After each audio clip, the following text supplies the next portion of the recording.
La finance, rien que d'entendre ce mot, on a déjà des images qui viennent en tête, non? Ça peut même faire un peu peur. On s'imagine tout de suite un univers, un truc super complexe, peut-être même un peu ennuyeux, soyons honnêtes, et puis surtout un domaine réservé à une toute petite élite, là-bas, à Wall Street. C'est vraiment l'image qu'on en a souvent. Mais et si tout ça, c'était complètement à côté de la plaque? Parce qu'en fait, la finance, ça pourrait bien être l'un des outils les plus puissants qui existent. La source qui inspire cette analyse le dit très bien. La finance est au cœur de tout ce qu'on entreprend en affaires et en gestion. C'est une affirmation assez audacieuse, ça change carrément la perspective. Alors voyons un peu ce qu'il y a derrière. Ok, pour commencer, essayons de voir à quoi ressemble un maître de la finance. Et c'est là que ça devient intéressant. On pourrait s'attendre à un seul type de profil, mais en réalité, pas du tout. On a au moins trois archétypes très très différents.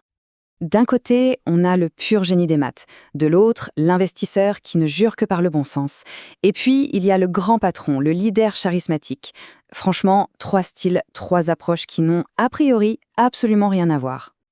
Regardons ça de plus près, c'est assez bluffant. Tout à gauche du spectre, on a James Simons. C'est le mathématicien dans toute sa splendeur. Le gars gagne 1,7 milliard de dollars par an avec des algos que personne ne comprend.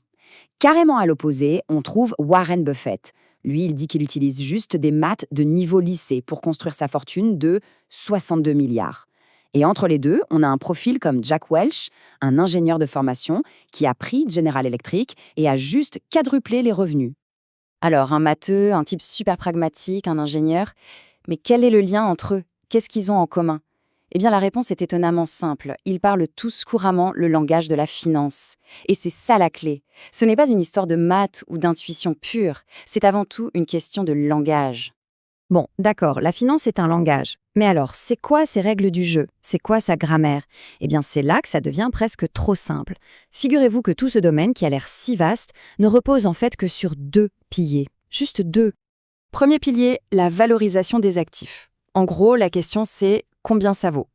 Et le deuxième pilier, la gestion de ces actifs. La question c'est qu'est-ce qu'on en fait? Et c'est tout. Vraiment, toute la finance, du truc le plus simple au plus compliqué, se résume à ces deux étapes. Évaluer et gérer. Pour que ce soit bien concret, prenons une petite anecdote. Imaginez la scène. On est dans une salle de classe. Le prof arrive avec une boîte, complètement fermée, et il la met aux enchères. Le truc, c'est que personne, absolument personne, ne sait ce qu'il y a à l'intérieur. La question qui se pose à tout le monde est donc combien vaut un objet mystère dans une boîte scellée? C'est le défi de la valorisation dans sa forme la plus pure, n'est-ce pas? Alors les enchères commencent. Ça monte, et hop, adjugé vendu pour 45 dollars. C'est fascinant parce que ce prix, c'est la valeur que tout le groupe collectivement a attribuée à l'inconnu. C'est une valeur de marché qui a été créée à partir de rien. Et là, bien sûr, c'est le moment de vérité.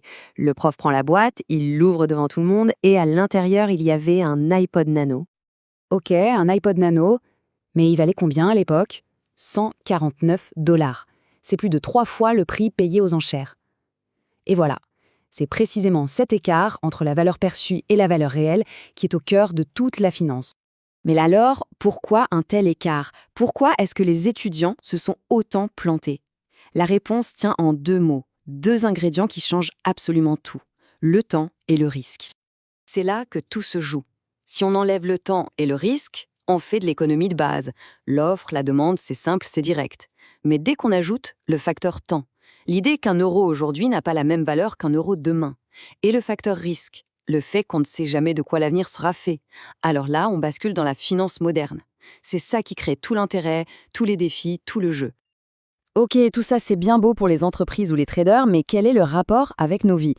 Eh bien, c'est là que ça devient vraiment intéressant, parce que c'est une histoire très personnelle en fait. Regardons rapidement comment fonctionne une entreprise. Elle trouve de l'argent, elle l'investit dans un projet, ce projet génère des revenus, et elle réinvestit ces revenus pour continuer à se développer. Eh bien, ce schéma en 4 étapes, c'est exactement, mais alors exactement le même qui s'applique à nos vies personnelles. On commence par lever de l'argent, par exemple via un prêt étudiant.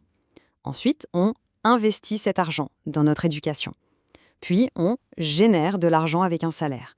Et enfin, on réinvestit cet argent dans notre épargne, dans un projet immobilier. C'est le même cycle, tout simplement. Et du coup, les grandes questions que se pose un directeur financier deviennent, à notre échelle, nos propres questions.